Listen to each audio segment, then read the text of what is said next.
তিরমিজি ইসনাদুস সহিহ। সমস্ত প্রশংসা সেই মহান সত্তা আল্লাহ সুবহানাহু ওয়া তাআলার জন্য,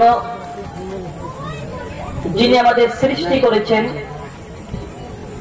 শুধু সৃষ্টি করেননি, এই পৃথিবীতে সহস্র কোটি মাখলুকাত সৃষ্টি করার পরেও যিনি আমাদের এই মানব জাতিকে সর্বশ্রেষ্ঠ জাতি, সর্বশ্রেষ্ঠ মাখলুকাত এবং সর্বশ্রেষ্ঠ নবী মুহাম্মদ সাল্লাল্লাহু আলাইহি ওয়াসাল্লামের উম্মত হিসেবে প্রেরণ করেছেন, সেই মহান সত্তা আল্লাহ সুবহানাহু ওয়া তাআলার সংক্ষিপ্ত শুকরিয়ায় সুজুদ আদায় করি। তার নিজেরই শেখানো ভাষা দিয়ে সকলে এক বাক্যে বলি আলহামদুলিল্লাহ। তারপর তার প্রিয় নবী মুহাম্মদ মুস্তাফা সাল্লাল্লাহু আলাইহি ওয়াসাল্লামের প্রতি সহস্র কোটি দুরূদ এবং সালাম বর্ষিত হোক। সকলে বলি আল্লাহুম্মা আমিন। যাই হোক, দীর্ঘ প্রস্তুতির পরে যদিও আপনাদের এই প্রোগ্রামটি আজ থেকে 3 দিন সম্ভবত আগে হওয়ার কথা ছিল, আল্লাহ সুবহানাহু ওয়া তাআলার ইচ্ছে এবং প্রাকৃতিক দুর্যোগ এই কারণে আপনাদের এই সময়টাকে আরো কয়েকদিন পেছনে নিয়ে আজকের তারিখে এই প্রোগ্রামটি নির্ধারণ করা হয়েছিল। মহান সত্তা আল্লাহ সুবহানাহু ওয়া তাআলার কাছে আরো একবার শুকরিয়া যে আজকের এই তারিখে আপনাদের এই প্রোগ্রামটিকে কবুল করেছেন। এই জন্য আল্লাহ সুবহানাহু ওয়া তাআলার শুকরিয়া সুজুদ আদায় করি আলহামদুলিল্লাহ। যাই হোক, আজকে আলোচনা, আর আমি সাধারণত যে আলোচনাগুলো করে থাকি সেই আলোচনাগুলো কোনো সুর থাকে না, কোনো গজল থাকে না, তাছাড়া আপনাদের অন্তরের, মানুষের অন্তরের খোরাকি মেটানোর জন্য কোনো কথা, এগুলো হয়তো আমার বক্তৃতার মাধ্যমে পাবেন না। আমাদের আলোচনার 2টা আজকে ভাগ থাকবে। প্রথম থাকবে প্রায় 1 ঘন্টা ইনশাআল্লাহ আলোচনা করার চেষ্টা করব, আর তারপরে 30 মিনিট থাকবে প্রশ্ন উত্তর। এখানে আপনারা যারা পুরুষ আছেন তারা লিখিত অথবা যদি জলসা কর্তৃপক্ষ যদি মাইক্রোফোনের ব্যবস্থা করে সেক্ষেত্রে সরাসরি প্রশ্ন করতে পারেন, অন্যথায় লিখিত ভাবে আপনারা প্রশ্ন করতে পারেন। আর মা বোনেরা যারা আছে তারা হয়তো আজকের বক্তৃতার কোনো অংশ কিছু বুঝতে পারবে না, তার জন্য তাদের শেষের দিকে 30 মিনিট প্রশ্ন উত্তর, এই ক্ষেত্রে তারা লিখিত আমাদের কাছে প্রশ্ন পাঠাতে পারে, যেগুলো যথার্থ আমাদের জানা আছে ইনশাআল্লাহ, আমার ইলম মোতাবেক আমি সেগুলোর উত্তর দেওয়ার চেষ্টা করবো ইনশাআল্লাহ। তাই আলোচনা হবে 1 ঘন্টা আর প্রশ্ন উত্তর হবে 30 মিনিট। কেননা বর্তমান বিজ্ঞান বলছে যে মানুষ যখন কোনো কিছু শ্রবণ করে, মানুষ যখন কোনো কিছু শোনে, তো একজন মানুষ একটা বক্তা বা একটা শিক্ষক বা একটা যে কোনো টিচারের কাছ থেকে মাত্র 40 মিনিট, মাত্র 40 মিনিট 40 মিনিট সে শিক্ষকের সঙ্গে বা বক্তার সঙ্গে তার কানেকশন থাকে। এই 40 মিনিট পরে যতগুলো কথা বলবো, বা যে কোনো ওলেমা হোক, যে কোনো টিচার হোক, শিক্ষক হোক, যদি 40 মিনিটের অতিরিক্ত কথা বলে, শ্রোতা যারা থাকবে, ছাত্র যারা থাকবে, স্টুডেন্ট যারা থাকবে, তাদের মাথাটা ঢুকবে না। এই জন্য দেখবেন ইউনিভার্সিটি থেকে শুরু করে স্কুল পর্যন্ত একটা ক্লাসের সময় কতক্ষণ থাকে? ক্লাস 30 মিনিট, 40 মিনিট, 45 মিনিট, তার বেশি দেয় না। কেন? প্রত্যেকটা জিনিসের একটা কানেকশন আছে। এই 40 মিনিট একজন শ্রোতার সঙ্গে একজন বক্তার, একজন শিক্ষকের সঙ্গে একজন ছাত্রের কানেকশন থাকে, তারপর অটোমেটিক তাদের মধ্যে মানসিকতা থাকে না যে কথাগুলো এত হিসেবে করে শুনবো। একটা মানুষ দেখবেন আগেকার সিনেমা যেগুলো হতো, 1980 খ্রিস্টাব্দের সিনেমাগুলো দেখবেন প্রায় 3.5 ঘন্টার সিনেমা হতো। এই 3.5 ঘন্টাকে কমে তারপরে করাচ্ছে 3 ঘন্টা, তারপরে 2.5 ঘন্টা, 2 ঘন্টা 15 মিনিট। দেখেন আস্তে আস্তে কমছে কি কমছে না? দেখেন এখন আস্তে আস্তে 2 ঘন্টাতে সিনেমা চলেছে। যে কেন? মানুষের কনসেন্ট্রেট এটা ঠিক রাখতে পারে না। সিনেমার মধ্যে এত এন্টারটেইনমেন্ট থাকে, এত গান, বাদ্যযন্ত্র, এত অশ্লীলতা, তারপরে একজন শ্রোতাকে ধরে রাখার ক্ষমতা থাকে না। তো আমরা তো বক্তা মানুষ আবার কোরআন হাদিসের কথা শুনবে 1.5 ঘন্টা 2 ঘন্টা, এর 4টে ব্যাপার। সিনেমা চলে, সিনেমার মধ্যে একটা হাফ টাইম যদি না দেয়, মানুষ টেবিল চেয়ার সমস্ত কিছু কিন্তু ভেঙে ফেলবে। তার জন্য অবশ্যই প্রত্যেকটা জিনিসের একটা লিমিটেশন আছে। তাই আজকের আলোচনা আমরা করার চেষ্টা করব বিভিন্ন পর্যায়ের দিকে আমরা লক্ষ্য এবং উদ্দেশ্য করে। বর্তমান ভারতবর্ষের প্রেক্ষাপট বা আন্তর্জাতিক মহলের প্রেক্ষাপট আমরা সকলেই জানি। আমি কোনো রাজনীতির সঙ্গে যুক্ত না, বা আমি রাজনৈতিক বক্তাও না। যেহেতু আমরা গোটা বিশ্ব জগতে আজকে মুসলিম জাতি, আজকে আমরা নির্যাতিত, নিষ্পেষিত, নিপীড়িত, লাঞ্ছিত, বঞ্চিত, পদদলিত। অবশ্যই আমাদের কমিউনিটিকে, আমাদের মুসলিম উম্মাহকে আমাদের এখানে অবশ্যই পরিশুদ্ধ বা আমাদের অবস্থান সম্পর্কে জানাটা আমাদের জন্য অলঙ্ঘনীয় দায়িত্ব এবং কর্তব্য। যদি আমরা এই দায়িত্ব বা কর্তব্য যদি পালন না করি, অবশ্যই গোটা বিশ্ব জগতে মুসলিম জাতি যেমন নির্যাতিত, আপনার কাছে আমার কাছে ওই যে কোনো শব্দ বা যে কোনো কথা বা যে কোনো অত্যাচার, নিপীড়ন, এগুলো আসাটা খুবই সহজ। অবশ্যই আমাদের জানা উচিত যে গোটা বিশ্ব জগতের প্রেক্ষাপট এবং আমাদের মুসলিমদের করণীয়টা কি। আজকের আলোচ্য বিষয় মুসলিম জাতি কেন নির্যাতিত এবং এর উত্তরণের উপায়। মানে মুসলিম জাতি এত কেন নির্যাতিত, কেন তারা পথে ঘাটে রাস্তাঘাটে চলাফেরা প্রত্যেকটা জায়গাতে মার খাচ্ছে, আর আমরা খাচ্ছি এটা বাস্তব। কিন্তু এই বাস্তবতাকে উল্টে আবার পবিত্র কোরআন আল্লাহ সুবহানাহু ওয়া তাআলা যেমন বলছেন সূরা ইমরান সূরা ৩ আয়াত নাম্বার ১১০, কুনতুম খায়রা উম্মাতিন উখরিজাত লিন-নাস তা'মুরুনা বিল মা'রুফ ওয়া তানহাউনা আনিল মুনকার। আল্লাহ সুবহানাহু ওয়া তাআলা মুসলিম জাতিকে লক্ষ্য করে বলছে কুনতুম খায়রা উম্মাতিন, যে তোমরা হচ্ছে সর্বশ্রেষ্ঠ জাতি। আল্লাহ সুবহানাহু ওয়া তাআলা আমাদের মুসলিম জাতিকে যে বৈশিষ্ট্য দিয়েছে বা আমাদের যে মর্যাদা দিয়েছে সেটা খায়রা উম্মাহ, মানে সর্বশ্রেষ্ঠ জাতি। গোটা বিশ্ব জগতের ইতিহাস প্রেক্ষাপট দেখেন বা বলেন তো কোন জায়গাতে আমাদের মুসলিম জাতিকে বা মুসলিমকে খায়রা উম্মাহ, শ্রেষ্ঠ জাতি হিসেবে বলা যেতে পারে? কি বলছেন? গোটা বিশ্ব জগতে দেখেন মুসলিম জাতি মার খাচ্ছে। গোটা বিশ্ব জগতে মুসলিম জাতিকে শিক্ষার দিক থেকে, বিদ্যার দিক থেকে বা যে কোনো টেকনোলজির দিক থেকে তারা এতটাই নিচু স্তরে চলে এসেছে, অথচ পবিত্র কোরআনে আল্লাহ সুবহানাহু ওয়া তাআলা বলছে যে মুসলিম জাতি হচ্ছে খায়রা উম্মাহ, সর্বশ্রেষ্ঠ জাতি। কিন্তু আমাদের বাস্তবতা তো সম্পূর্ণ পরিপন্থী। বরং আমরা খায়রা উম্মাহ নয়, বরং আমরা সবচেয়ে গোটা বিশ্ব জগতে আজকে নির্যাতিত জাতি। তো এখন আল্লাহ সুবহানাহু ওয়া তাআলা যে বলছে খায়রা উম্মাহ, সর্বশ্রেষ্ঠ জাতি, কিন্তু আমরা তার পরিপন্থী হচ্ছি কেন? আল্লাহর কোরআন কি ভুল থাকতে পারে? জি না। তারপরেও কেন আমরা তো নির্যাতিত? জি, এই জন্য বেশ কিছু কারণ আছে। আসলে আমরা প্রথমে দেখার চেষ্টা করি যে গোটা বিশ্ব জগতে মুসলিম জাতির আজকে কেমন প্রেক্ষাপট এবং এখান থেকে বাঁচার জন্য আমাদের কয়েকটা পদ্ধতি আমাদেরকে অনুসন্ধান করতে হবে, নচেত আমরা নির্যাতিত হব, এটাই স্বাভাবিক। কেন পূর্ববর্তী যতগুলো উম্মত আছে আল্লাহ সুবহানাহু ওয়া তাআলা বহু জাতি বহু কমকে ধ্বংস করে দিয়েছে। পৃথিবীতে ফেরাউনের মতো শক্তিশালী মানুষ এসেছে, একটা সময় ছিল আল্লাহ সুবহানাহু ওয়া তাআলা তাকে ধ্বংস করে দিয়েছে। পৃথিবীতে নমরুদ এসেছিল, আল্লাহ সুবহানাহু ওয়া তাআলা তাকে ধ্বংস করে দিয়েছে। পৃথিবীতে কোনো ক্ষমতাই চিরস্থায়ী ক্ষমতা নয়, একমাত্র আল্লাহ সুবহানাহু ওয়া তাআলা ক্ষমতা রাখিত। আল্লাহ সুবহানাহু ওয়া তাআলা প্রত্যেকটা মানুষকে, প্রত্যেকটা গোষ্ঠীকে, প্রত্যেকটা পরিবারকে এমন একটা সময় দেয় যে আপনি যেটা চাইবেন সেটা পাবেন। দেখবেন আপনার জীবনে এমন একটি সময় ছিল যে আপনি হাজার হাজার টাকা ইনকাম করেছেন। যত পরিমাণে আপনার আল্লাহ সুবহানাহু ওয়া তাআলা আপনাকে ইনকাম করার একটা সুযোগ দিয়েছে। প্রত্যেকটা মানুষকে আল্লাহ সুবহানাহু ওয়া তাআলা একটা সময় দেয় যে তুমি যেটা চাইবে আল্লাহ সুবহানাহু ওয়া তাআলা তোমাকে সেটাই দিয়ে দিবে, কিন্তু আল্লাহ সুবহানাহু ওয়া তাআলা একটা সময় থামিয়ে দিবে, স্টপ করে দিবে। তাই মানুষ যত নির্যাতন করুক না কেন, এটার একটা শেষ অবশ্যই আছে। গোটা বিশ্ব জগতে এখন মানুষের সংখ্যা প্রায় ৭৫০ কোটি। প্রায় কত কোটি? প্রায় ৭৫০ কোটি আমরা মানুষ আছি। আর এই ৭৫০ কোটি মানুষের মধ্যে টাইমস অফ ইন্ডিয়া গোটা বিশ্ব জগতের মধ্যে সবচেয়ে বড় পত্রিকা, ইংরেজি পত্রিকা, 2015 সালের 13 অক্টোবর খ্রিস্টান নম্বর 19 ডান দিকে তারা একটা আর্টিকেল ছাপিয়েছিল। তারা বলছে গোটা বিশ্ব জগতে এখন মানুষের সংখ্যা ৭৫০ কোটি। তার মধ্যে পৃথিবীর মধ্যে সবচেয়ে যে ধর্মের অনুসারী বেশি তারা হচ্ছে খ্রিস্টান ধর্মের অনুসারী। কোন ধর্মের অনুসারী? খ্রিস্টান। যাদের সংখ্যা গোটা বিশ্ব জগতে 220 কোটি। 220 কোটি আছে খ্রিস্টান। আর পৃথিবীর দ্বিতীয় বৃহত্তর ধর্মের নাম হচ্ছে ইসলাম, তথা আমরা হতভাগা মুসলিম। আমাদের সংখ্যা প্রায় 170 কোটি, আলহামদুলিল্লাহ। আর পৃথিবীর 3 নম্বর বৃহত্তর ধর্মের নাম হচ্ছে হিন্দুইজম তথা হিন্দু ধর্ম, যাদের পরিসংখ্যান প্রায় 110 থেকে 120 কোটি 2015 সালের রিপোর্ট অনুযায়ী। তো বোঝা যাচ্ছে পৃথিবীর মধ্যে 3টে ধর্ম, বৃহত্তর ধর্ম। তার মধ্যে যে ধর্মের মানুষ সবচেয়ে বেশি তারা খ্রিস্টান, তাদের সংখ্যা 220 কোটি। আমরা মুসলিমরা আছি 170 কোটি, হিন্দু ভাইরা আছে 110 কোটি। তো সার্বিকভাবে দেখা যাচ্ছে আমরা মুসলিমরা মোটেই সংখ্যালঘু নয়। আর গোটা বিশ্ব জগতে আরেকটা কথা জেনে রাখবেন, গোটা বিশ্ব জগতের মধ্যে যে ধর্মের অনুসারী সবচেয়ে দ্রুত গতিতে বাড়ছে সেটা কিন্তু আমাদের ইসলাম ধর্ম, তথা আমরা মুসলিমের বৃদ্ধি পাচ্ছি সবচেয়ে বেশি।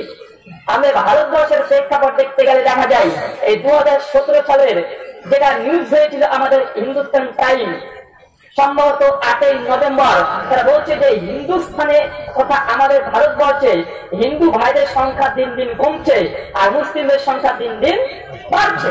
কিন্তু ভারতবর্ষ নয়, গোটা বিশ্ব জগতের উন্নত মানের বিশ্বগুলোতে এখন মুসলিম তথা ইসলাম ধর্মের অনুসারী দিনের পর দিন বাড়ছে। এমনকি আমেরিকার মতো দেশেও তারা কিছুদিন আগে রিপোর্ট পেশ করেছে যে আমেরিকাতে সবচেয়ে দ্রুত গতিতে বর্ধনশীল ধর্ম নাম ইসলাম। কিন্তু এর মধ্যে একটা সমস্যা আছে। সমস্যা কি? গোটা বিশ্ব জগতে যেমন মুসলিমরা বাড়ছে, কিন্তু গোটা বিশ্ব জগতে মুসলিমদের উপরে নির্যাতন বাড়ছে। গোটা বিশ্ব জগতে ইসলাম তথা মুসলিম ধর্ম গ্রহণ বেশি করছে মানুষ, আর গোটা বিশ্ব জগতে যে ধর্মের সবচেয়ে বেশি সমালোচনা হয় সে ধর্মের নামটা কি? ইসলাম। গোটা বিশ্ব জগতে যে ধর্মের নবীকে নিয়ে সবচেয়ে গালমন্দ কথা বলা হয়, নাস্তিক থেকে আস্তিক পর্যন্ত তারা কোন ধর্মের অনুসারী? আমাদের মুসলিমদেরকে আমাদের নবী মুহাম্মদ সাল্লাল্লাহু আলাইহি ওয়াসাল্লাম তাকে নিয়ে বিভিন্ন কটু মন্তব্য তারা করছে। গোটা বিশ্ব জগতে যে ধর্মটিকে সবচেয়ে বেশি অবমাননা করানো হয় সে ধর্মগ্রন্থের নাম কি? আল কোরআন। দেখেন, পবিত্র কোরআনের উপরে সবচেয়ে বেশি আক্রমণ। গোটা বিশ্ব জগতের মধ্যে যে ধর্মের অনুসারীর উপরে সবচেয়ে বেশি আপত্তি করে, যে ধর্মের অনুসারীকে জঙ্গি, সন্ত্রাসী বিভিন্ন রকমের লাফাত লাগে থাকে, সে ধর্মটির নাম কি? ইসলাম। আপনাকে বোঝানোর চেষ্টা করছি যে চারদিকের ছবিটা, চতুর্দিকে ছবিটা দেখেন, ইসলাম পৃথিবীর মধ্যে 1 নম্বর ধর্ম, যেটা সবচেয়ে দ্রুত গতিতে বাড়ছে। ইসলাম হচ্ছে এমন একটি ধর্ম যে ধর্মের প্রতি মানুষরা সবচেয়ে বেশি অভিযোগ করে। ইসলাম এমন একটি ধর্ম যে ধর্ম পালন করতে গেলে মানুষকে জঙ্গি, সন্ত্রাসী বলে আখ্যায়িত করা হয়। কিন্তু ভাই বলুন তো, ইসলামের কোন সমস্যা হচ্ছে? যে কোনো সমস্যা হচ্ছে না। যত মানুষ ইসলামকে অ্যাটাক করছে, আক্রমণ করছে, মহান সত্তা আল্লাহ সুবহানাহু ওয়া তাআলা তার দ্বীন ইসলাম এটাকে তিনি হেফাজত করছেন, দ্রুত গতিতে বৃদ্ধি পাচ্ছে। আমরা যারা বয়স্ক মানুষ আছি, যারা একটু খবর, পেপার, পত্রিকা, টিভি নিউজ এগুলোর সঙ্গে সংশ্লিষ্ট, আমরা জানি যে 2000 সালে 9/11 তথা 9 সেপ্টেম্বর, এখন চলছে আগস্ট মাস, আর 1 মাস পর 9 সেপ্টেম্বরে আমেরিকার টুইন টাওয়ার, একটা 109 তলা বিল্ডিং, জানা আছে না নেই? 109 তলা বিল্ডিং কে গোটা বিশ্ব মিডিয়া, বিবিসি বলেন, সিএনএন, ভয়েস অফ আমেরিকা, ডেনমেন, এনএমএসটি, তারা ঢালাও ভাবে প্রচার করেছিল যে এই 109 তলা বিল্ডিং কে যে একটা বিমানের ক্রাশ দ্বারা ধ্বংস করে দিয়েছে সেই ব্যক্তির নাম কি? বলেন, লাদেন। তাই তো? বলুন তো, লাদেন কে কেউ দেখেছেন? যে ছবিতে দেখানো হয়েছে, তাদের ছবিতে দেখেছেন? আচ্ছা, লাদেনকে কারা ছবিতে দেখেছেন তারা হাত তোলেন তো ভাই।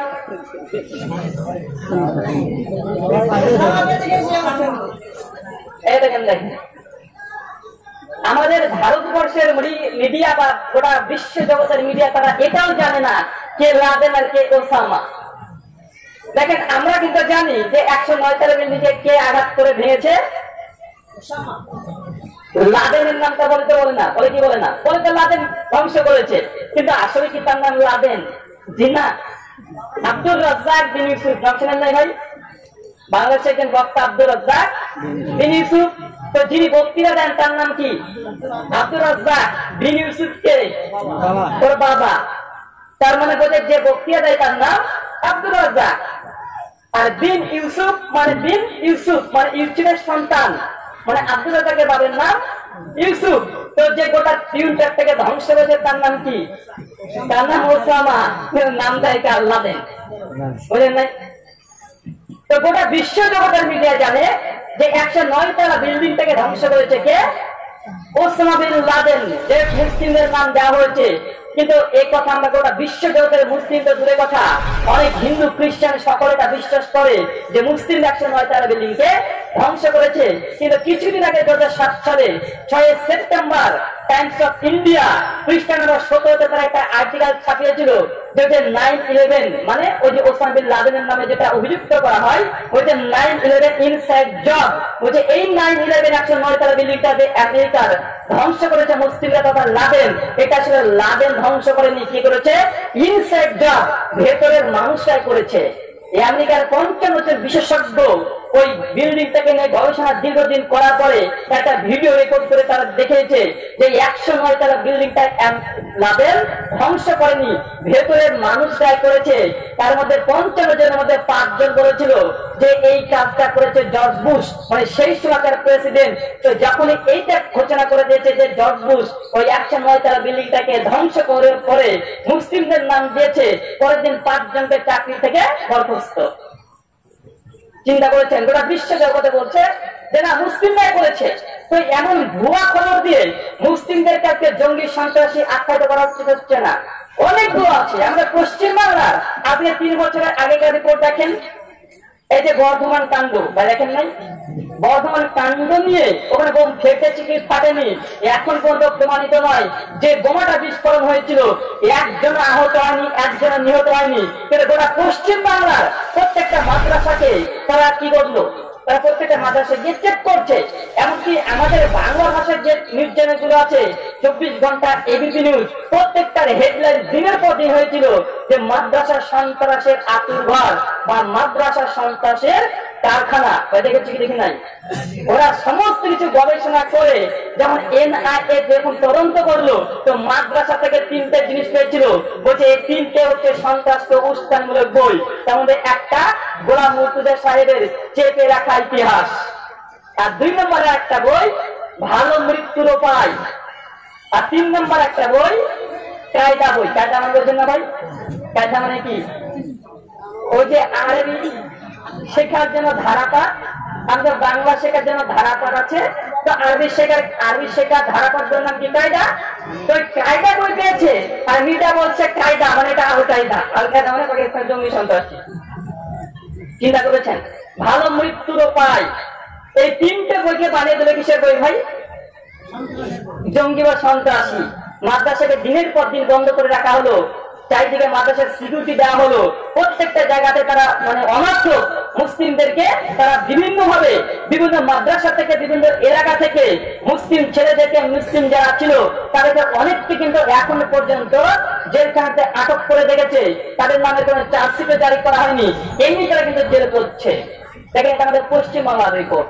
আমাদের পশ্চিমবাংলার এই যে কিছুদিন আগে আমরা দেখলাম ঈদের আগের দিন এই কুরবানি ঈদের আগের দিন যে দক্ষিণ 24 পরগনা নাম শোনা নেই ভাই?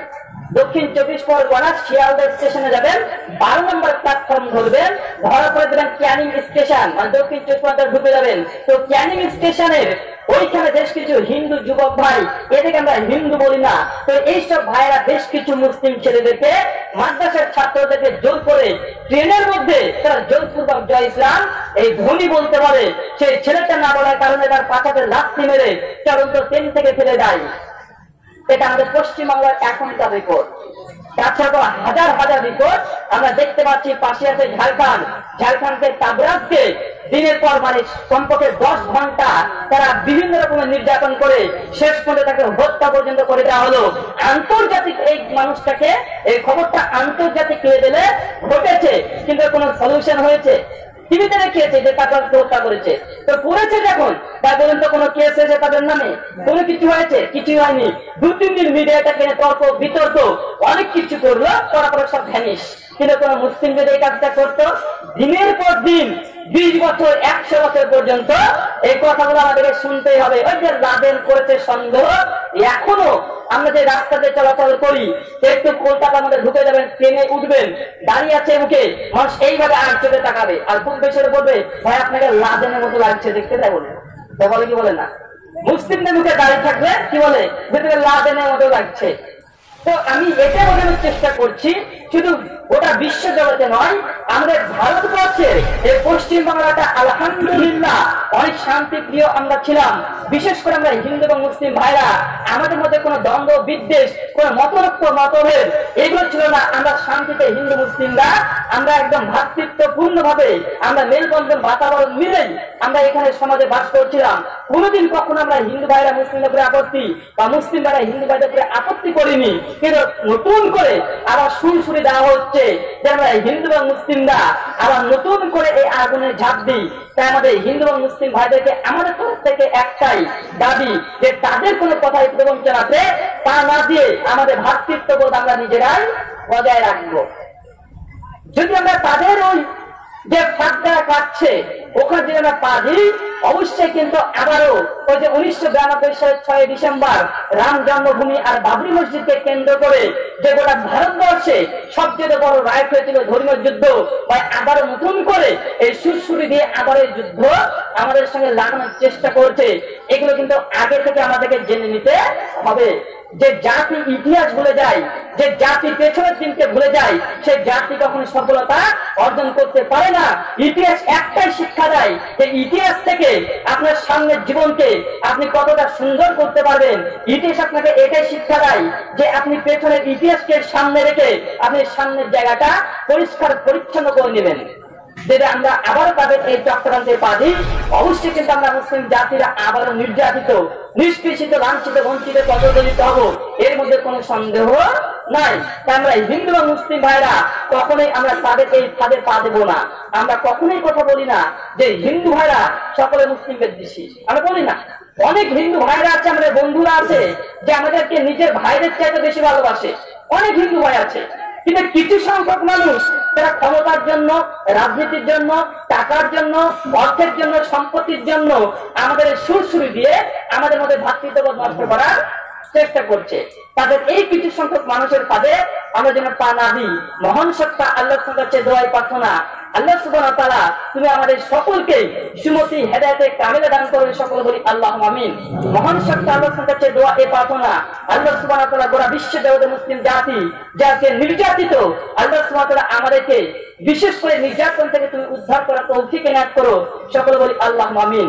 আরেকটি বিষয়, মুসলিম জাতি কেন নির্যাতিত এবং তার কারণ। গোটা বিশ্ব জগৎ আজকে মুসলিম জাতি নির্যাতিত। এই নির্যাতিত কেন, কারণ কি? এমনি কি নির্যাতিত হচ্ছে? জি না, এই নির্যাতনের জন্য অবশ্যই কারণ আছে। মানুষের শরীর কিন্তু সবসময় ভালোই থাকে, মাঝে মধ্যে শরীরটা খারাপ হয়। কেন হয়? যারা ডাক্তারি নিয়ে পড়াশোনা করেছেন, যারা সায়েন্স সম্পর্কে একটু জানেন, কোন ডাক্তারের কাছে যখন আপনি যান, যে যখন বলেন যে আমার জ্বর হয়েছে, তো ডাক্তার তখন দেখার চেষ্টা করে জ্বর হয়েছে, তবে কারণ খুঁজে যে জ্বরটা কেন হয়। এই কারণটা খোঁজার পরে তারপরে ঔষধ দেয়। যদি আপনি কারণটা ধরতে না পারেন, গোটা ফার্মেসির যদি সব ওষুধ খেয়ে নেন, তাই বলেন তো আপনার কোন ওষুধ ভালো হবে? আপনার হয়েছে জ্বর, বড় বড় যদি আপনাকে অ্যান্টিবায়োটিক দেয়, যত লক্ষ টাকা দাম হোক, তাই বলেন তো আপনার জ্বরটা ভালো করতে পারবে? জি না। তারপর যখন নির্যাতিত হবে, যখন সমস্যা হবে, সেই সমস্যার কারণগুলো খুঁজে বের করতে হবে। আর যখন কারণগুলো পাবেন, সেই অনুযায়ী যদি কর্ম করেন বা ঔষধ দেন, অবশ্যই খুব সহজেই এই সফলতা আবারও আসতে পারে। তো আল্লাহ সুবহানাহু বলছেন আমরা খয়রা উম্মাহ, সর্বশ্রেষ্ঠ জাতি, কিন্তু আজকে আমরা নির্যাতিত কেন, এর কারণ কি? কারণটা খুঁজতে হবে। বা বলুন তো কেন কারণ? আপনারা কি কি উপলব্ধি করেছেন যে মুসলিম জাতি আজকে আমরা মার খাচ্ছি? কেন, কারণ কি? আপনারা কয়েকটা কারণ বলেন তো ভাই, যা জানেন তাই বলেন। জি, নিজের ধর্ম নিজেরাই আমরা বুঝতে পারিনি। এক, তারপরে 2 নম্বর আর কে বলবেন? বলেন ভাই।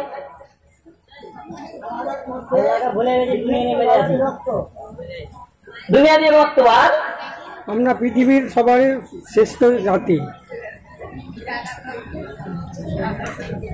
আরে ভাই, আমাদের সমস্যা, আমাদেরকে তো কারণ বের করতে হবে নাকি? আমাদের মধ্যে ইমিউনিটি নেই, মানে ঐক্য নেই। আর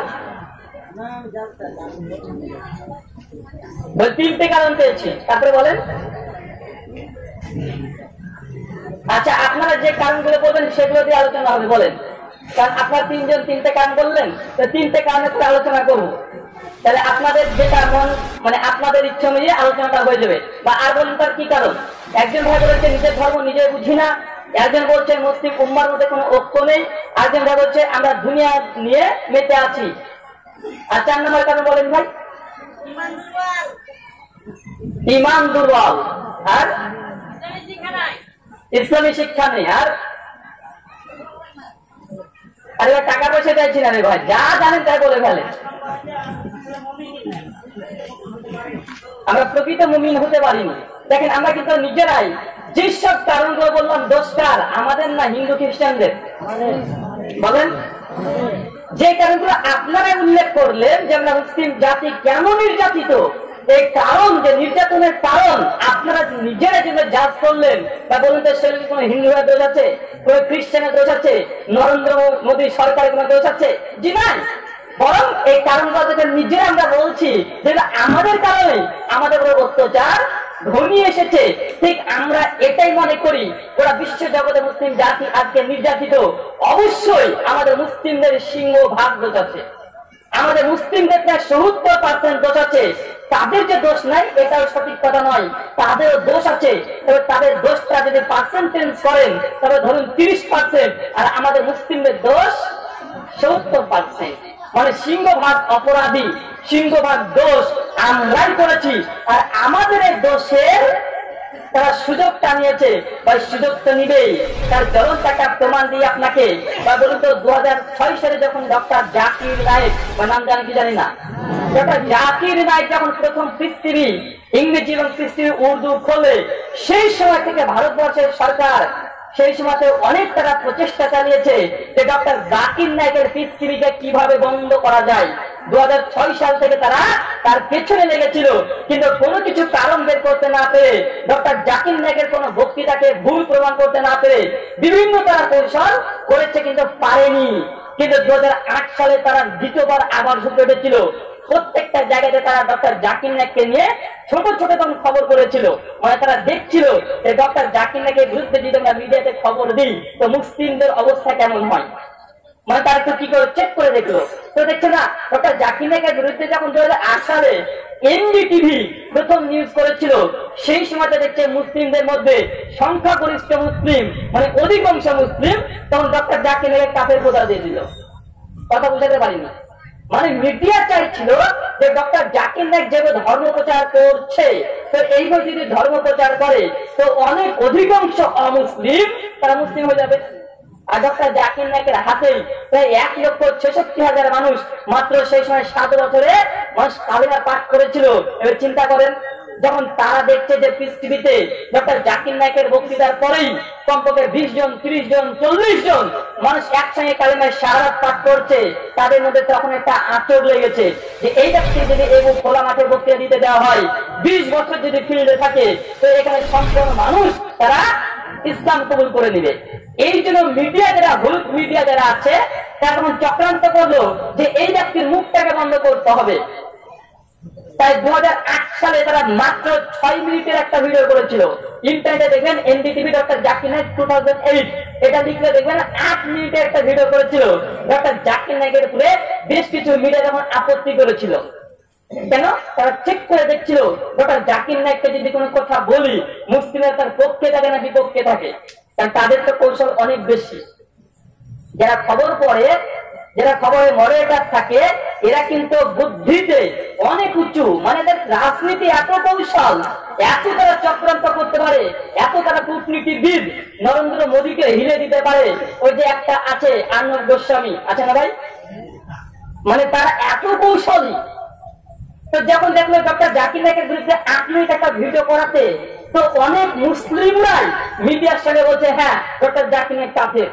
2008 সালে যখন ডক্টর জাকির নায়েকের IRF ইসলামিক ফাউন্ডেশনের সামনে কমপক্ষে লক্ষ লক্ষ তারা বিভিন্ন হ্যান্ডবিল এবং বিভিন্ন রকমের পোস্টার ছাপেছিল যে ডক্টর জাকির নায়েক কাফের। বা কারা করেছিল? হিন্দুরা না মুসলিমরা? মুসলিমরা, কিন্তু মুসলিমরাই করেছিল প্রথম। আর যখন দেখছে যে মুসলিমদের বৃহত্তর সংখ্যা, বিশেষ করে শিয়া, বেরলভী, এবং ওলেমাই দেওবন্দ এই তিনটে ফিরকার লোক একমত হয়ে তার ডক্টর জাকির নায়েকের বিরুদ্ধে তারা অপপ্রচার করতে শুরু করে দিয়েছে। আর মিডিয়া তখন বলছে আরে সর্বনাশ, আরে ডক্টর জাকির নায়েকের বিরুদ্ধে তো অধিকাংশই মুসলিম, তবে কাজের সুবিধা হলো কি হলো না?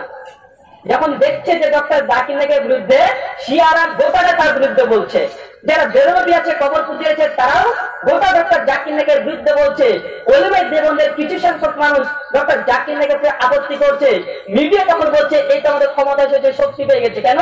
মুসলিম নেতার বিপক্ষে। তাই বলুন তো, এবার ডক্টর জাকির নায়েকের মুখটা বন্ধ করতে আর কোন তাদের দরকার প্রয়োজন হবে?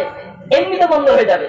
তো 2008 সালে করে তারা ডক্টর জাকির নায়েককে ভিডিও করার পরে 2011-তে আবার চেষ্টা করেছিল, পারেনি।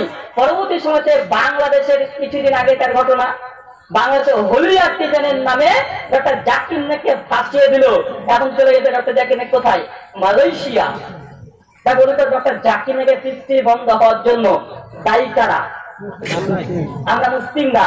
তবে আমাদের ভারতবর্ষের মুসলিমদের চেয়ে বাংলাদেশের মুসলিমদের বেশি এখানে দোষ আছে। একথা আমি বাংলাদেশেও বলেছি, একথা বাংলাদেশে বলেছি যে বাংলাদেশের পিস টিভি বাংলাটা বন্ধ হওয়ার জন্য বাংলাদেশের মুসলিমদের সবচেয়ে বেশি আছে। কেন? কেন তারাই এই চক্রান্তটা বেশি করেছিল। দাড়ি টুপিওয়ালা বিভিন্ন মৌলবি মুন্সি তারা ঢাকা এবং তারা কক্সবাজার, রাজশাহী বিভিন্ন জায়গাতে মিছিল করেছিল দিনের পর দিন যে পিস টিভি বন্ধ করা হোক, পিস টিভি বন্ধ করা হোক। কিন্তু আমাদের ইন্ডিয়ার 36টা চ্যানেল চলে বাংলাদেশে, জি নিউজ মানে বিভিন্ন গানের চ্যানেল, বিভিন্ন সিরিয়ালের চ্যানেল, এগুলো কিন্তু একদিনের মৌলবী সাহেবরা বলেনি যে এটা রাখা হারাম। ডক্টর জাকির নায়েকের স্পিচ কারা বন্ধ করেছে? হিন্দুরা পেরেছিল না, খ্রিস্টানরা পেরেছিল না, কারা পেরেছে? মুসলিমদের কারণেই ডক্টর জাকির নায়েকের কিন্তু স্পিচ বন্ধ হয়েছে। ভাই দেখেন, দোষটা আমাদেরই, তাদেরকে দোষ দিয়ে লাভ নেই। তাদেরকে যদি দোষ দেওয়া হয় এটা বেইনসাফি হবে, এটা তাদের উপরে অত্যাচার করা হবে, জুলুম করা হবে। মুসলিমদের কারণে কিন্তু সৃষ্টি বন্ধ হয়েছে, মুসলিম জাতি নির্যাতিত। এটা নিজের আত্মসমালোচনা করতে হবে, আমাদের কারণে আমরা আজকে এই নির্যাতিত। এবার আসুন আমরা কয়েকটা পয়েন্ট আলোচনা করব যে আমাদের এই কয়েকটা কারণ যে আমরা কেন নির্যাতিত। পবিত্র কোরআনে দেখবেন আল্লাহ সুবহানাহু ওয়া তাআলা বিভিন্ন নবী রাসূলকে এত কঠিন কঠিন পরীক্ষায় ফেলেছেন।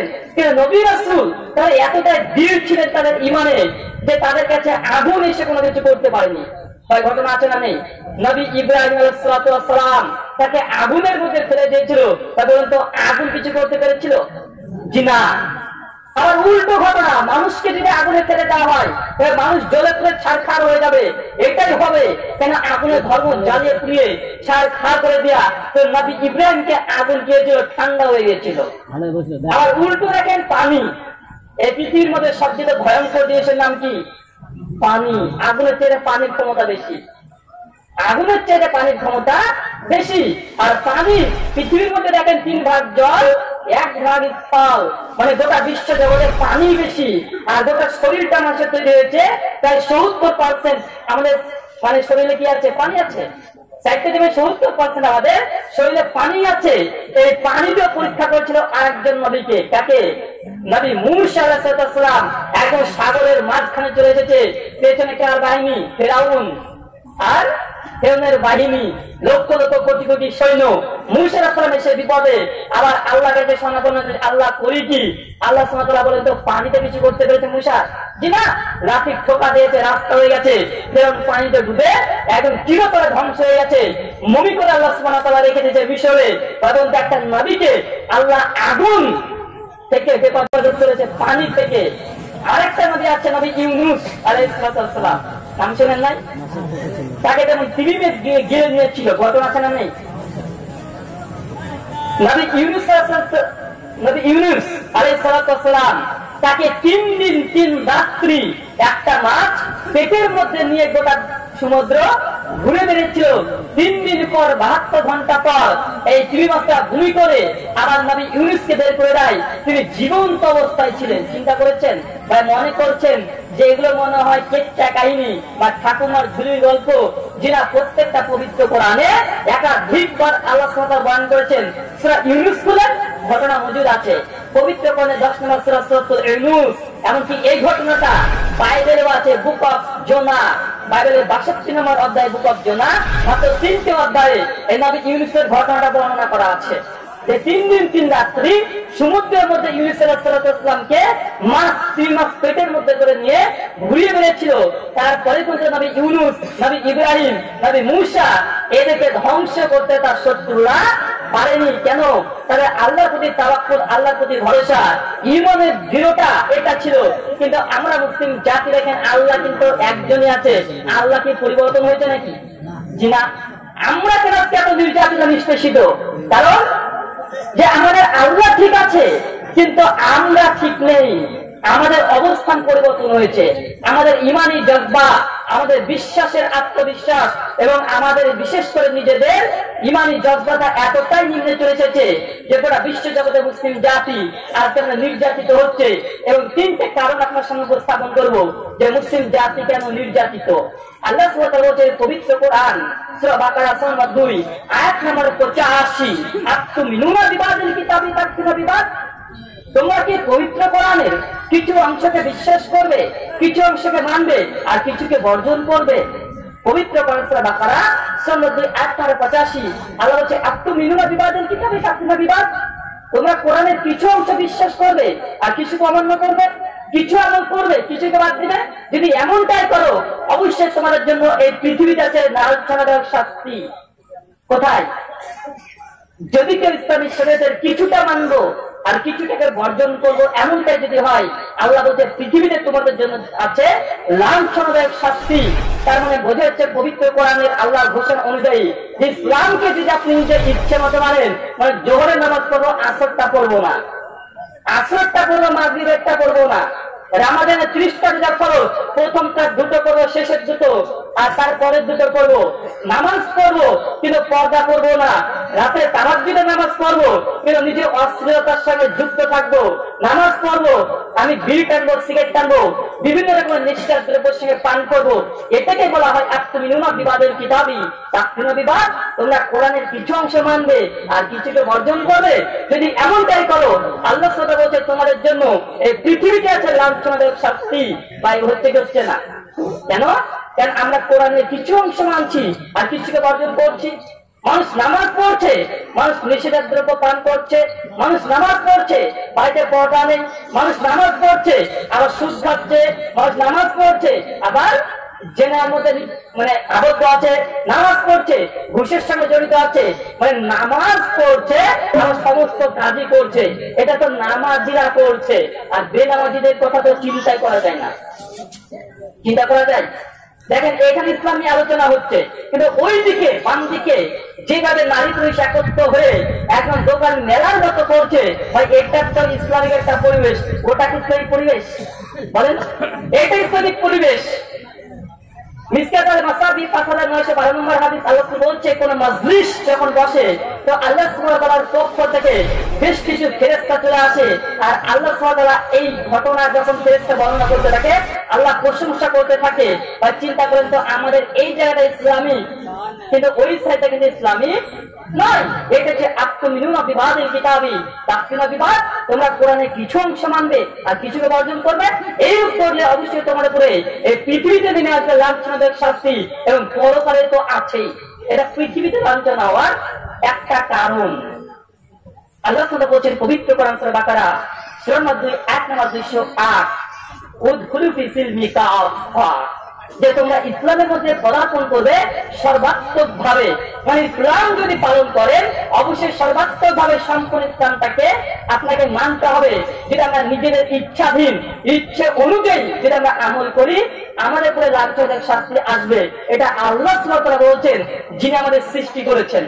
এখন আমরা যদি মনে করি যে আল্লাহ বলেছেন, যদি আল্লাহর কথা যদি ভরসা না থাকে, কোরআনে আছে তো কি হয়েছে, আপনি শুনে শুনে অভ্যস্ত যে মৌলবীরা কথা বলেই, মৌলবীরা কথা বলেই থাকে, মৌলবীদের কাছে শুধু জান্নাত আর জাহান্নাম, মৌলবীরা শুধু ভয়ই দেখায়। এমন যদি কথা বলেন তো এটা কিন্তু আপনার এটা বুঝার ভুল। কেননা পবিত্র কোরআনকে যদি বিশ্বাস করেন, আল্লাহ সুবহানাহু ওয়া তাআলাকে যদি বিশ্বাস করেন, অবশ্যই আপনাকে এটা মানতে হবে যে আল্লাহ যখন বলেছে যে কিছু অংশ মানলে কিছু অংশ বর্জন করলে আল্লাহ আযাব দিবে, এটা যদি আল্লাহর কথাটা বিশ্বাস করেন অবশ্যই আমাদের পরিবর্তন হতে হবে। আর যদি বলে তা মৌলভী সাহেব বলে গেল, এটা আমি বলে যাচ্ছি না, আমি বলছি কোরআনের সূরা বাকারা 85 স্পষ্ট বলা হচ্ছে আল্লাহর কথা, এটা আমার কথা নয়। একটা ছোট্ট উদাহরণ দিই, এবার বুঝতে পারবেন। এবার এটা আমার কথা বোঝানোর জন্য, বা বন্ধুদের সামনে যে মাইকটা আছে, মাইকের ধর্ম কি বলেন? কথা বলা, শব্দটা বিভিন্ন জায়গাতে পৌঁছে দেওয়া। মাইক বাদ দিয়ে যদি আমরা কথা বলি, তা বলুন তো আমার কথা প্রত্যেকটা মানুষ শুনতে পাবেন কি পাবেন না? তাহলে মাইকের ধর্ম শব্দটাকে বিস্তার করে দেওয়া। আপনি বাজারে গিয়েছেন, 20,000 টাকাতে একটা গাভী, একটা গরু কিনেছেন। গরুটা কিনে নিয়ে আসার পরে গরুটাকে প্রতিদিন 100 থেকে 150 টাকা আপনি তাকে বিচুলি খাওয়াচ্ছেন, খাবার খাওয়াচ্ছেন, তাকে খাবার খাওয়াচ্ছেন, প্রতিদিন 5 থেকে 6 ঘন্টা তার পেছনে শ্রম ব্যয় করছেন। কেন? গরুর ধর্ম সে দুধ দেবে অথবা বাচ্চা দেবে অথবা মাঠে নাঙল টানবে। গরুটাকে কিনে নিয়ে এসেছেন 5 থেকে 6 ঘন্টা, প্রতিদিন তার পেছনে সময় ব্যয় করছেন, কিন্তু গরুটাকে নিয়ে আসা করে দেখছেন 3 মাস 4 মাস 5 মাস 1 বছর পার হয়ে যাচ্ছে, গরু বাচ্চাও দিচ্ছে না, দুধও দিচ্ছে না, আর লালনটাও টানতে পারছে না। তা বলতে গরুটাকে আপনি কি করবেন? বাড়িতে রাখবেন? তাকে খাওয়াতে মন চাইবে? কেন? গরুর ধর্ম সে দুধ দেবে অথবা বাচ্চা দেবে অথবা নাঙল টানবে। এখন যদি গরুটার ধর্ম ত্যাগ করে দেয়, আপনি গরুর মালিক, আপনি গরুটাকে বাড়িতে রাখবেন? যে রাখবেন না, কি করবেন? অবশ্যই তাকে বিক্রি করে দিবেন। এই মাইকটা ধর্ম হচ্ছে শব্দটা বিস্তার করা। এখন মাইকটা যদি শব্দ বিস্তার না করে, তখন তো মাইকটা আমরা সামনে রাখবো? যে রাখবো না। মাইক যদি এখন বন্ধ হয়ে যায়, ডিস্টার্ব করে, জলসা কর্তৃপক্ষ হতে পারে যে মাইক সিস্টেমের যে মালিক এসেছে সেটা থাপ্পড় মেরে দিতে পারে। কেন? আপনি টাকা দিয়ে কিনে এসেছেন, কেন তা কাজ করবে না? কেন? এটাই নীতি। তোমরা বলুন তো, আমরা মানুষ জাতি, আল্লাহ সুবহানাহু ওয়া তাআলা আমাদের সৃষ্টিকর্তা, তিনি আমাদের সৃষ্টি করেছেন, করেছে কি করে নাই? আল্লাহ সুবহানাহু ওয়া তাআলা সৃষ্টি করেছেন, আমাদের মালিক। তা বলুন তো, আল্লাহ সুবহানাহু ওয়া তাআলা আমাদের একটা ধর্ম দিয়েছেন কি দেন নাই? দিয়েছে কি দেন নাই? গরুর ধর্ম কি? দুধ দেওয়া, বাচ্চা দেওয়া। গরুর মালিক আপনি। গরু যে দুধ বাচ্চা না দেয়, আপনি গরুটাকে লাথি মেরে বের করে দিবেন। মাইকের ধর্ম হচ্ছে শব্দটাকে বিস্তার করা। মাইক যদি কাজ না করে, আমরা মাইকটাকে লাথি মেরে ফেলে দেবো। মোবাইলের কাজ হচ্ছে, মোবাইলটা আমার সঙ্গে যোগাযোগ ব্যবস্থার একটা মাধ্যম। মোবাইলটা যদি নষ্ট হয়ে যায়, আমরা যদি ফেলে দিই, ঠিক আমাদের মালিককে আল্লাহ সুবহানাহু ওয়া তাআলা। আর আমাদের ধর্ম কে দিয়েছে? আল্লাহ সুবহানাহু ওয়া তাআলা পবিত্র কোরআন সূরা ইসরাঈল আয়াত নম্বর 19, ইন্না দীনা ইনদাল্লাহিল ইসলাম। আল্লাহর কাছে গ্রহণযোগ্য দিন, ধর্ম, জীবন দর্শন সেটা ইসলাম। ইসলাম ছাড়া আল্লাহ সুবহানাহু ওয়া তাআলা কোনো দিন, কোনো ধর্ম গ্রহণ করবে না। আল্লাহ সুবহানাহু ওয়া তাআলা আমাদেরকে একটা ধর্ম দিয়েছে, কিছু কর্ম দিয়েছে। এখন আমরা যদি আমাদের ধর্ম পালন না করি, আমাদের মালিক আল্লাহ তিনি আমাদেরকে ভালোবাসবেন না, ত্যাগ করবেন? আল্লাহ তাআলা বলেছেন পবিত্র কোরআন সূরা জারিয়াত 51 ওয়ামা খালাকতু জিন্না ওয়াল ইনস ইল্লা লিয়াবুদুন। অবশ্যই আমি মানুষ আর জিনকে সৃষ্টি করতাম না। ওয়ামা হচ্ছে নাফি, মানে না বোধক। আল্লাহ বলছেন আমি মানুষকে আর জিনকে সৃষ্টি করতাম না। পরে বলছে ইল্লা, ইল্লা যে তাগীদ, মানে না বোধকটাকে হ্যাঁ বোধক করে দিল। তবে হ্যাঁ, এই জন্য আমি মানুষ আর জিনকে সৃষ্টি করেছি, কেন? তারা আমার ইবাদত করবে। মানে বোঝা গেল আল্লাহ তাআলা মানুষকে আর জিনকে কেন সৃষ্টি করেছে? ইবাদতের জন্য। কিন্তু এখন যদি আমরা আমাদের ধর্ম যদি পরিত্যাগ করে দিই, তখন তো আল্লাহ আমাদেরকে আপন করে নিবে না লাঞ্ছিত করবে? অবশ্যই লাঞ্ছিত করবে। একটা গরু ধর্ম, গরু পালন না করলে আপনি গরু মালিক, আপনি গরুকে বাড়ি থেকে বের করে দিবেন। আল্লাহ আমাদের মালিক। অবশ্যই আমরা যদি ধর্ম পালন না করি, আমাদেরকে কিন্তু অবশ্যই আল্লাহ সুবহানাহু ওয়া তাআলা এই পৃথিবীতে লাঞ্ছনা এবং আযাব দিবে, এটাই সত্য কথা।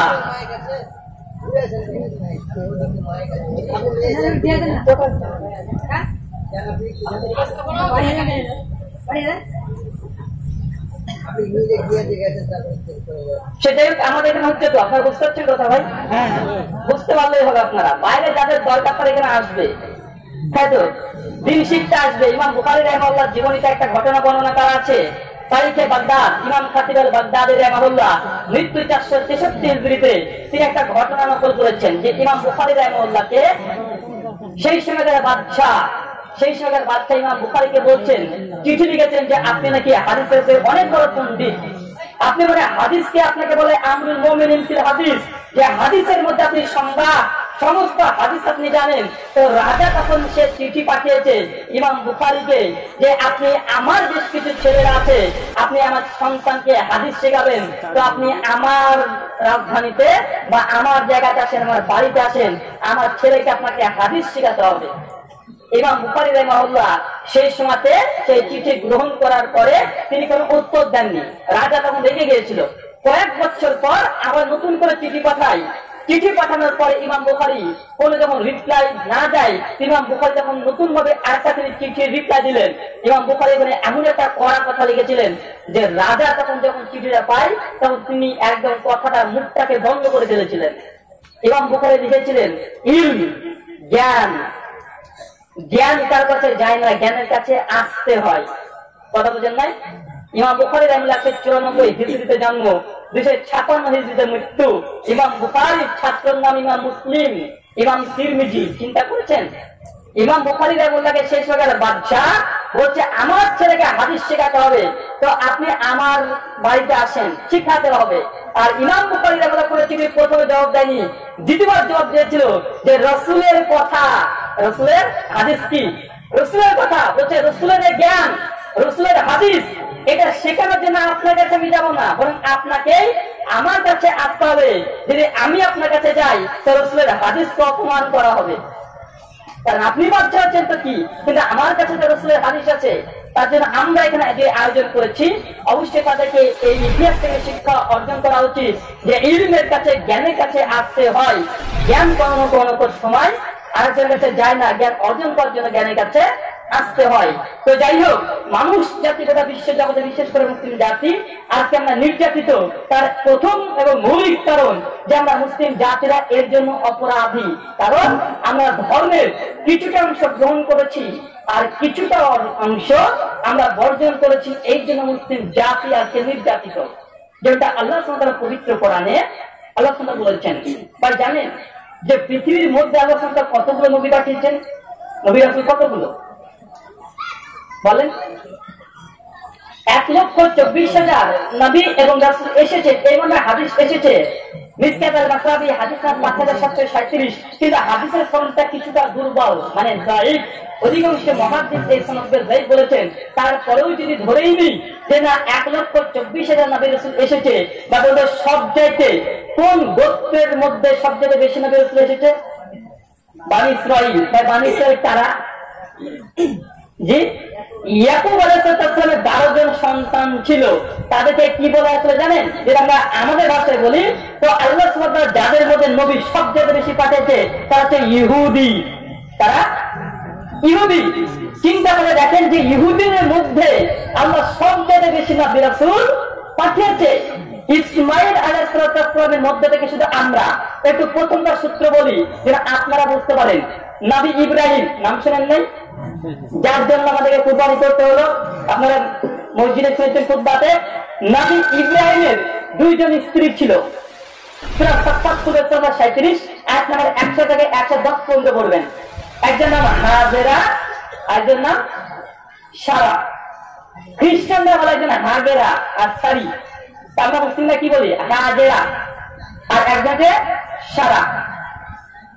সারা হচ্ছে নবী ইব্রাহিমের দ্বিতীয় স্ত্রী। কয় নম্বর স্ত্রী? সরি, প্রথম স্ত্রী সারা আলাইহিস সালাম।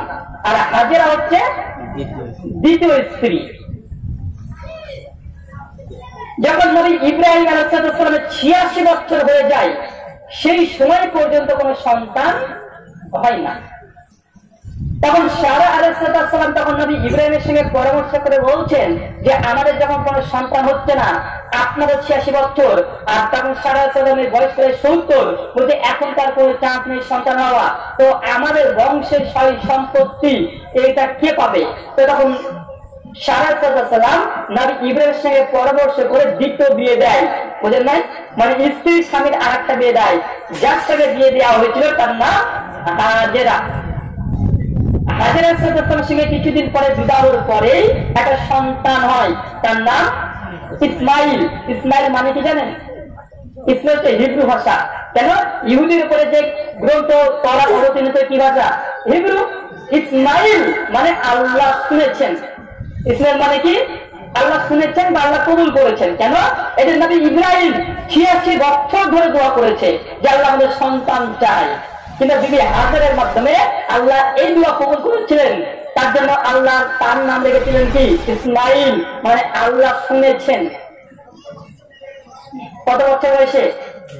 86 বছর বয়সে বিবি হাজারের সঙ্গে বিবাহের পরে নবী ইব্রাহিমের বিবাহ হয়। কিছুদিন পর 14 বছর পর, মানে হাজের সঙ্গে বিয়ের প্রায় 14 বছর পর নবী ইব্রাহিমের সঙ্গে সারা আলাইহিস সালামের আর একটা সন্তান হয়। তার মানে প্রথম স্ত্রীর আবার দেখেন এতদিন সন্তান হয়নি, কিন্তু 100 বছর যখন নবী ইব্রাহিমের, সেই সময়টা আর একটা দ্বিতীয় সন্তান তার পক্ষ থেকে প্রথম স্ত্রী তথা সারা আলাইহিস সালামের, তার সন্তানের নাম হচ্ছে ইসহাক। কি নাম বললাম? ইসহাক। এই চিন্তা বুঝতে পারলে অনেক কিছু আপনাদের সমস্যার সমাধান হয়ে যাবে। বিবি হাজেরার সন্তানের নাম কি? ইসমাইল। আর বিবি সারা ইসলামের সন্তানের নাম কি? ইসহাক। আর এই ইসহাক আলাইহিস সন্তানের নাম হচ্ছে ইয়াকুব। কে? ইয়াকুব। আর এই ইয়াকুব আলাইহিস সালামের ছিল 12 জন সন্তান। কটা? 12 জন সন্তান। এই 12 জন সন্তান হচ্ছে সবগুলো ইহুদি। কি বললাম? ইহুদি। আর ইসমাইল আলাইহিস সালামের বংশধরের মধ্যে কি আছে? আমরা মুসলিমরা। বুঝেন নাই? মানে বাপ একজন, কে? নবী ইব্রাহিম। দুটো সন্তান, দুটো বংশে ভাগ হয়ে গেল। একটা চলে গেল ইহুদি গোত্র, আর একটা চলে গেল কোন গোত্র? আমরা মুসলিমরা গোত্র। তো ইসমাইলের বংশধর হচ্ছে আমরা মুসলিমরা, আর ইহুদিদের বংশধর যারা আছে তারা নবী ইসহাকের সঙ্গে সম্পৃক্ত, তারা ইয়াকুব আলাইহিস সালামের সঙ্গে সম্পৃক্ত। তো মনে রাখবেন, মুসলিমদের মধ্যে আমাদের নবীর পূর্বে কোন নবী কিন্তু ইসমাইল আলাইহিস সালামের নসল ধরে আসেনি। সবচেয়ে বেশি কাদের মধ্যে এসেছে? ইহুদিদের মধ্যে থাকে। তারপরেও দেখেন আল্লাহ সুবহানাহু ওয়া তাআলা ইহুদিদেরকে এত নবী দেওয়ার পরেও ইহুদিদেরকে আল্লাহ ধ্বংস করে দিয়েছে। পৃথিবীতে মাত্র 160 কোটি মানুষ। কত? ইহুদিরা কত আছে? মাত্র 160 কোটি মাত্র ইহুদি আছে। দেখেন এতগুলো নবী দেওয়ার পরেও আল্লাহ তাদেরকে পৃথিবী থেকে আস্তে আস্তে বিলুপ্ত করে দিচ্ছেন। কেন? এত নবী দেওয়ার পরেও তাদেরকে এত ভাবে মানে পৃথিবীতে ভ্যানিশ করার কারণ কি? কারণ অনেকগুলো আছে যে ইহুদিরা তার যে ধর্মগ্রন্থ অবতীর্ণ করা হতো তার সঙ্গে বিকৃত করত। বুঝেন নাই? ধর্মগ্রন্থকে বিকৃত করত। সৎ কাজে আদেশ করতো না, মন্দ কাজে নিষেধ করতো না, দেখতে মানুষ জেরা করছে কোনো কিছুই বলতো না। এরপরে সহিহ বুখারীতে একটা হাদিস বর্ণনা হয়েছে যে বিশ্বনবী মুহাম্মদ সাল্লাল্লাহু আলাইহি ওয়াসাল্লাম একদিন বসে আছেন একটা জায়গাতে, তো বেশ কিছু ইহুদি তারা একটা জেনাখোর, মানে ইহুদি জেনাখোর, তাকে মারতে মারতে রাস্তা দিয়ে নিয়ে চলে যাচ্ছে। আল্লাহ তখন বলছে ওদেরকে ডাকো। সাহাবীরা গিয়ে ওই ইহুদি ব্যক্তিকে ডেকে নিয়ে এসেছে, বলছে এই ব্যক্তি কি অপরাধ করেছে যে তোমরা একে মারছো? তো ইহুদি সেই ওলেমা পণ্ডিত এখন বলছে এই ব্যক্তি জেনা করেছে, তার জন্য একে আমরা চপাঘাত মারছি, মানে চর মারছি। আল্লাহ তখন বলছে যে জেনা করলে তোমাদের তওরাতে, মানে তোমাদের শরীয়তে কি বিধান আছে? তখন ওই ইহুদি পণ্ডিত তখন বলছে আসলে আমাদের শরীয়তে আছে যেটাকে চর থাপ্পড় মারা, মাথাটাকে কামিয়ে দেওয়া। আল্লাহ তখন বলছে তোমরা মিথ্যা কথা বলছো। আল্লাহ কি বলছেন? যে তোমরা মিথ্যা কথা বলছো, ইহুদিদের শরীয়তে চট থাপ্পড় মারার কথা নেই, তোমাদের শরীয়তে আছে। কোন যদি জেনাকারী বিবাহিত যদি মহিলা জেনা করে তাকে কি করতে হবে? তাকে হত্যা করতে হবে। যখন এই কথা আল্লাহ রাসূল বলেছেন, ইহুদি সে পণ্ডিত, আল্লাহ রাসূল বলছে না আমাদের তো তওরাতে কথা নেই। আল্লাহ রাসূল তখন বলছে অবশ্যই তোমাদের তওরাতে আছে, তোমাদের তওরাত নিয়ে আসো, আমি দেখিয়ে দিচ্ছি। তখন ইহুদি পণ্ডিত তওরাত থেকে নিয়ে চলে এসেছে। আসার পরে ইহুদি পণ্ডিত জানে যে আল্লাহ পড়তে পারে না, আছে সলবিন সদ রাদিয়াল্লাহু তাআলা আনহু আছে, তো তওরাত থেকে যখন ধরেছে ইহুদি পণ্ডিত এইভাবে ধরেছে। কেন? যেখানে রজমের একটা আছে যে জেনাকারী যদি কেউ জেনা করে তাকে হত্যা করতে হবে, তো বইটাকে এইভাবে ধরেছে, মানে জেনা করার আটটাকে হাতের তলা রেখেছে, মানে ওই আটটা আল্লাহ রাসূলকে বলছে কই আমাদের তো তওরাতে কিছু নেই। আর এই সময় সালবিন সদর রাদিয়াল্লাহু তাআলা আনহু অন্য বর্ণনা এসেছে যে নবী জিবরাইল আলাইহিস সালাম আল্লাহ রাসূলকে এসে বলছে যে আল্লাহ রাসূল ওর হাতটাকে সরাতে বলেন, ওর হাতটাকে সরাতে বলেন, কেন? ওই তখন নিচে আছে রক্ত বেড়া, মানে তারা কি করতো? তার সত্যকে গোপন করতো। ইহুদিরা ধ্বংসের কারণ হচ্ছে এটাই যে তারা সত্যকে গোপন করতো। তাই কোন জাতি যদি ধ্বংস হয় তার একটা 2 নম্বর কারণ হচ্ছে সত্যকে গোপন করা। তখন তাহলে মুসলিম ওলেমাদের মধ্যে এমন গুণ আছে না নেই যে সত্যকে গোপন করা আছে? ইহুদি ওলেমাদের মধ্যে ইহুদিরা ধ্বংসের কারণ যে সত্যকে ধামা চাপা দিয়ে দেওয়া, সত্যকে না বলা। অনেক আলেমদেরকে আপনি ঘরে লক করে জিজ্ঞাসা করবেন যে হুজুর আপনারা যে মিলাদ করছেন, কিয়াম করছেন, এই যে 40টা খানা খাচ্ছেন, টান করে ঘুরি করে খেয়ে চলে আসছেন, হুজুর এগুলো কি আসলে কোরআন হাদিসে আছে? উনি লক করে আপনাকে বলবেন বাবা এগুলো কোরআন হাদিসে নাই। আবার জনসম্মুখে যখন প্রশ্ন করবেন চোখ মুখ পাল্টে দেবেন, মানে নাই তো এমনি করছে বলে না। আচ্ছা না ভাই, আরে ভাই আমি নিজে পরীক্ষিত, আমি নিজে জিজ্ঞাসা করেছি অনেকজন কারণকে, যখন একা একা পাই হুজুর এই যে আপনারা 40টা খানা করলেন, এই যে একজন ছেলে সন্তান হয়েছে তার খাতনা করেছেন, তো খাতনা করার পরে আপনি কি করছেন? যে খানা করছেন, খানা খাচ্ছেন, এটা খাসি জবাই করলেন মানে কুরবানি করলেন, আর হুজুরের কাছে নাকি মাথাটা কুরবানি করলে হুজুরের ভাগে নাকি মাথাটা আছে না সমাজে। হুজুর যখন জবাই করে দিচ্ছে কুরবানি করছে, মাথাকে পাবে হুজুর পাবে। তো প্রশ্ন করেন হুজুর এগুলো কি আসলে কোরআন হাদিসে আছে? উনি তখন লক করে আপনাকে বলবেন না বাবা আসলে এগুলো কোরআন হাদিসে নেই। আবার জনসম্মুখে প্রশ্ন করেন, উনি তখন নেই মানে অবশ্যই আছে, না থাকলে এমনি করছে নাকি? হুজুর কে বললেন হুজুর যে আপনি যে তাবিজ দিচ্ছেন 100, 200, 500 টাকা করে নিচ্ছেন, তাহলে তাবিজ যার কি ইসলামে আছে? উনি দেখবেন লক করে বলছে তাবিজ নাই রে ভাই, আচ্ছা ঝাড়ফুঁক আছে, তো তাবিজ কেন দিচ্ছেন? সব ঘরের মধ্যে সত্য কথা বলবে, মানুষের সামনে একদম টাকটা অস্বীকার করবে। আপনি পরীক্ষা করে দেখবেন, এটা হচ্ছে সত্য গোপনকারী। এই জন্য ইহুদি সম্প্রদায় তাকে আল্লাহ ধ্বংস করে দিয়েছে। যে আল্লাহ তাআলা যে বাণী, যে ওহী অবতীর্ণ করেছিলেন সেগুলো তারা ঢেকে রাখতো, নিজেদের বিরুদ্ধে যেগুলো চলতো সেগুলো ঢেকে রাখতো, তারা সেগুলো পড়তে দিত না মানুষকে। ইহুদি আপনাকে এই জন্য বলেছি যে মুসলিম জাতি নির্যাতিত কেন, ইতিহাস থেকে শিক্ষা নিতে হবে। ইতিহাস কোনগুলো?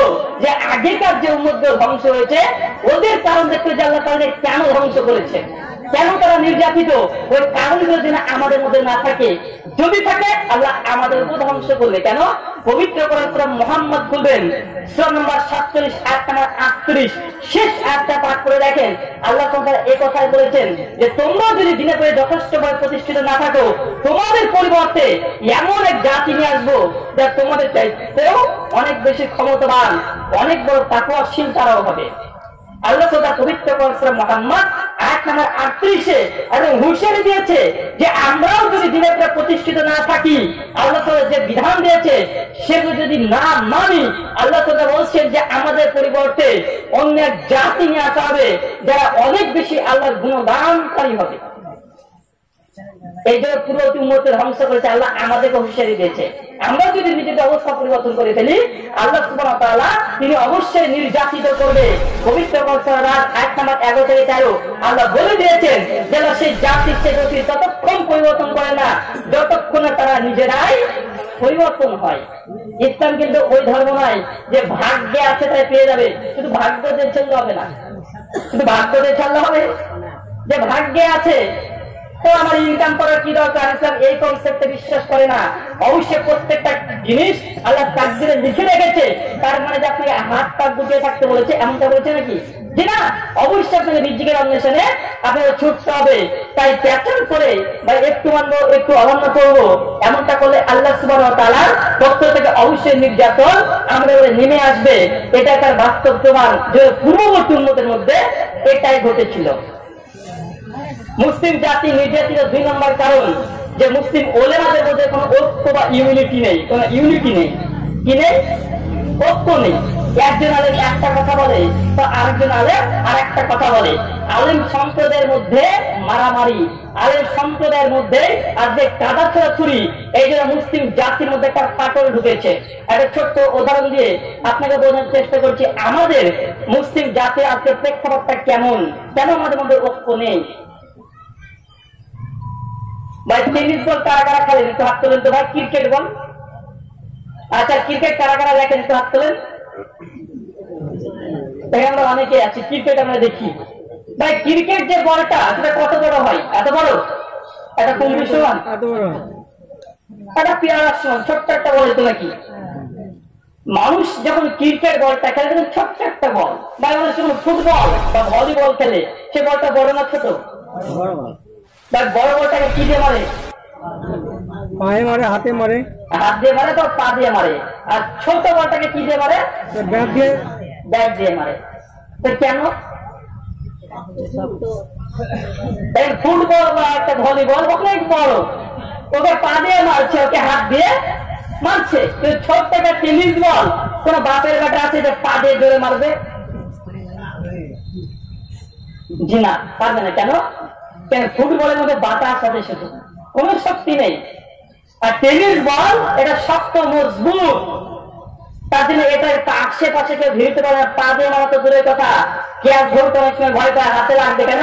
অনেক উঁচু থেকে বলটা আসছে, এই জন্য অনেক সময় ছেড়ে উঠায়, হাত দিয়ে ধরতে গেলে লাগবে এর জন্য। কিন্তু ভলিবল আর ফুটবল একটা বাচ্চা ছেলে পারলে একটা মাঠে মেরে দেয়। আমরা মুসলিম জাতিতে ফুটবলের মধ্যে 170 কোটি, দেখতে অনেক বড়, কিন্তু আমাদের ভেতরে আছে বাতাস, আমাদের কোনো ঐক্য নেই। যে যখন পারে সে তখন আমাদেরকে মারে। দেখ কিছুদিন আগে বারমাতে রোহিঙ্গা মুসলিমদের করে নির্যাতন কারা করেছে? বন্ধুরা কত আছে পার্সেন্টেজে? কত? আমরা মুসলিমরা যতজন মুসলিম আছে প্রত্যেকটা মুসলিম, ভারত, বাংলাদেশ, পাকিস্তানের মুসলিমরা যদি বারবার মুখ থেকে মানে মুখ করে যদি একবার যদি সকাল বিকাল যদি আমরা পেশাব দিলি, তো বারবার ওটা ভেসে যাবে মুসলিমদের শুধুমাত্র পেশাবের কারণে। তাহলে এতই কম, কিন্তু সে বারবারে মুসলিমদের উপরে তারা বৌদ্ধরা নির্যাতন করে মুসলিমদের রক্তে সমুদ্র বয়ে দিল। কেন? তারা হচ্ছে টেনিস বলের মতো, তারা জাতিতে ছোট্ট কিন্তু ক্ষমতা আছে, ইমিউনিটি আছে, ঐক্য আছে।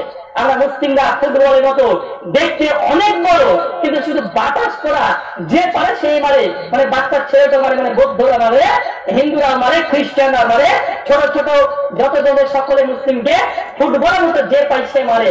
আমাদের পরিস্থিতি আজকে ফুটবলের মতো। যদি ঐক্য না থাকে, কোন সংগঠন, কোন ধর্ম, কোন রাজনীতিবিদ কখনো সফলতা অর্জন করতে পারে না। ঐক্য যেখানে নেই সেটা কোন ক্ষমতা আর কাজ করে না। একটা উদাহরণ দিলে বুঝতে পারবেন। ধরুন আমাদের ভারতবর্ষের প্রধানমন্ত্রী নরেন্দ্র মোদী, নাম শুনেছেন? নরেন্দ্র মোদী সরকার আপনাদের ধরুন আমাদের বহরমপুরে ধরেন একটা প্রোগ্রামের জন্য আসছে, কনফারেন্স করবে। এই জন্য তিনি আসছেন কোথা থেকে? আমাদের ভারতবর্ষের সরকার দিল্লি থেকে। তিনি যখন আসছেন তার সঙ্গে আছে টোটালে 101 খানা গাড়ি। কয়খানা গাড়ি? 101 খানা গাড়ি। পেছনে আছে নরেন্দ্র মোদী সরকারের পেছনে আছে 50টা গাড়ি, আর সামনে আছে 50টা গাড়ি। মাঝখানের যে গাড়িটা, এই গাড়িটা থেকে নরেন্দ্র মোদী সরকার 50-50-100 তার গার্ড। যখন আস্তে আস্তে আস্তে আস্তে ওই যে বহরমপুরের ঢুকতে একটা রেলগেট আছে না ভাই? রেলগেট বলছেন? রেলগেট আছে। আর যখনই নরেন্দ্র মোদী সরকারের গাড়ি চলে এসেছে আর সামনে থেকে বাস পড়ে গেছে, সরকারের সামনে বাস লেখা আছে গোলের উপরে লালে করে সাদা দিয়ে এসপিওপি স্টপ, মানে এখানে থামো। এবার প্রশ্ন, বলুন তো নরেন্দ্র মোদী সরকারের গাড়ি আর এক ধাপ সামনে যেতে পারবে? ভারতবর্ষের সরকার। কিন্তু যখন স্টপ করে গেছে, একটা বাস পড়ে গেছে, নরেন্দ্র মোদী সরকারের এক ধাপ এগোতে পারবে না। কারণ কি বলবে? কেন? কারণ স্টপ রেখেছে ওখানে, স্টপ লিখলে হয়ে যাবে। এখন যদি আমি স্টপ ধরে দাঁড়িয়ে থাকি, আপনি জানেন না ট্রেন যাবে না, পাস হবে কিছু। ট্রেন যাওয়ার কারণে মানুষ যাতায়াত হবে। বিধান, সংবিধান, আইন, ট্রেন, দেখেন অনেকগুলো কারণ। আর কোন কারণ বলতে পারবেন? এর মধ্যে একটা সূক্ষ্ম একটা কৌশল আছে। কেন নরেন্দ্র মোদী সরকারের 101 খানা গাড়িকে থামাতে পারছে? শুধু কি ট্রেনের কারণে? জি না, শুধু ট্রেন আসছে এমন তার জন্য নয়। কারণ হচ্ছে মূল শক্তির মধ্যে আছে, ট্রেনের মধ্যে একটা শক্তি। যে ট্রেনে মাত্র 10 থেকে 12 খানা বগি আছে। কটা? 10 থেকে 12 খানা বগি। আর প্রত্যেকটা বগির সঙ্গে একটা বগির কানেকশন আছে, ঐক্য আছে, ইউনিটি আছে। এই জন্য 10 থেকে 12 খানা বগি মিলে একটা রেল তৈরি হওয়ার পরে একটা পিটে দেওয়া হয়। একটা শক্তি তৈরি হয়। এই জন্য লক্ষ লক্ষ গাড়িকে পর্যন্ত থামিয়ে দিতে পারে একটা ট্রেন। কেন? তার মধ্যে ঐক্য আছে। নরেন্দ্র মোদী সরকার 100 খানা গাড়ি থাকতে পারে, কিন্তু একটার সঙ্গে একটা যুক্ত নেই। এই যে ক্ষমতা, শক্তি, পাওয়ার, একতা। আমার ছোটবেলাতে দেখবেন আমরা যখন বই পড়তাম 3, 4, 5 তাহলে নীতি বাক্য আমাদের সেখানে হতো ও মানে ঐক্যের উপরে, ইউনিটির উপরে। কেমন? যে একজন কৃষকের 10টা ছেলে ছিল, প্রত্যেককে একখানা করে পাট কাটি দিয়েছে যে ধান, সমস্ত সন্তান একটা একটা করে ভেঙে ফেলেছে। কিন্তু পরবর্তী সময়তে যখন 10টা পাটকটি একত্রিত ভাবে প্রত্যেকটা সন্তানকে বলছে ধান, সকলে ভাঙতে যাচ্ছে, ভাঙতে পারছে না। কেন? 10টা পাটকটি নিয়ে একটা কি তৈরি হয়েছে? শক্তি তৈরি হয়েছে।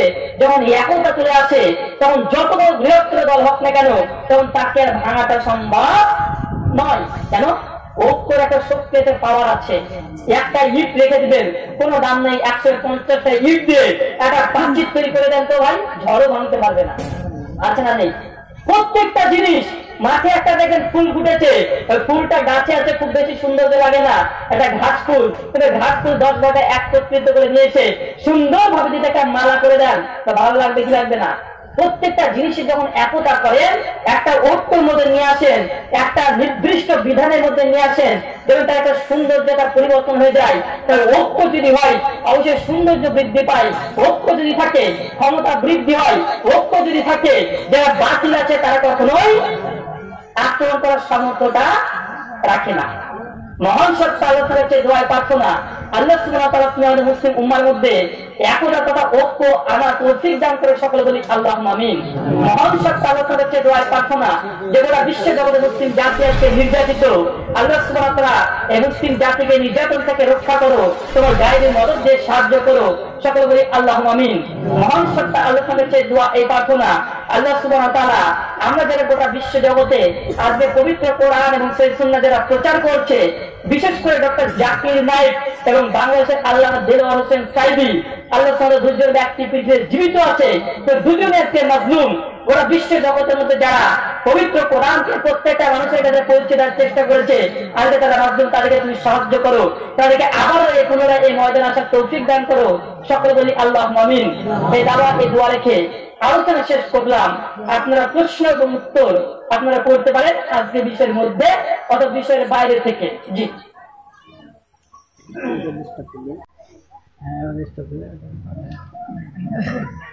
হ্যাঁ